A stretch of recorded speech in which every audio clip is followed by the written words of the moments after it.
জয় গুরু, সুপ্রভাত, হরি ওম। ওম অখণ্ড সংহিতা বা অখণ্ড মণ্ডলেশ্বর শ্রী শ্রীমৎ স্বামী স্বরূপানন্দ পরমহংসদেবের অমৃতময় উপদেশবাণী, ষষ্ঠ খণ্ড। দেশের কাজ ও চরিত্র গঠন। জমিতে বীজ বুনতে হলে আগে চাষ দিতে হয়। বীজ কিনে নেই অমনি শক্ত মাটিতে বপন করা চলে না, করলেও তাতে লাভ হয় না।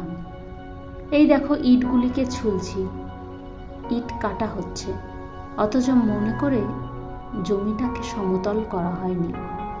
এখন তার দুর্ভোগ দেখো। যুবকদের দিয়ে দেশের কাজ করাতে চাও, কাজ হাতে তুলে দিলেই তারা সব কাজ করে ফেলবে, এরূপ অসম্ভব কল্পনাকে মনের ভিতরে স্থান দিও না। কাজ করবার মতো চরিত্রের বল আগে তাদের মধ্যে বিকশিত করো, তাদের ভাবের ভাণ্ডার পূর্ণ করো, তাদের দৃষ্টিকে দূর প্রসারিণী করো, তাদের সাহসকে অভ্রভেদী করো, তাদের চরিত্রকে অনমনীয় করো, তাদের চিত্তকে প্রলোভনজয়ী করো, তাদের তৃষ্ণাগুলিকে খর্ব করো, সংকুচিত করো। তারপরে তাদের হাতে কাজ দাও। ক্ষুধা নেই যার, তাকে খাদ্য দিলেই কি খাবে?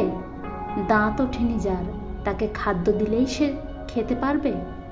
চুষিকাঠি চিবিয়ে আগে মাড়ি শক্ত করুক, তারপরে তার অন্নপ্রাশন দিও। হামাগুড়ি দিয়ে আগে হাত পা শক্ত করুক, তারপরে তাকে দৌড়তে শিখিও। চরিত্রের বল তাকে দাও, চরিত্রের সাধনা তাকে দিয়ে করাও। সচ্চরিত্র তার প্রতি শ্রদ্ধা তার সৃষ্টি করো।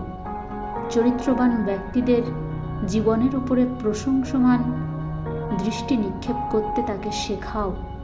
তারপরে দেশের কাজ, দশের কাজ, সমাজের কাজ, জগতের কাজ সবই তার দ্বারা হতে পারবে।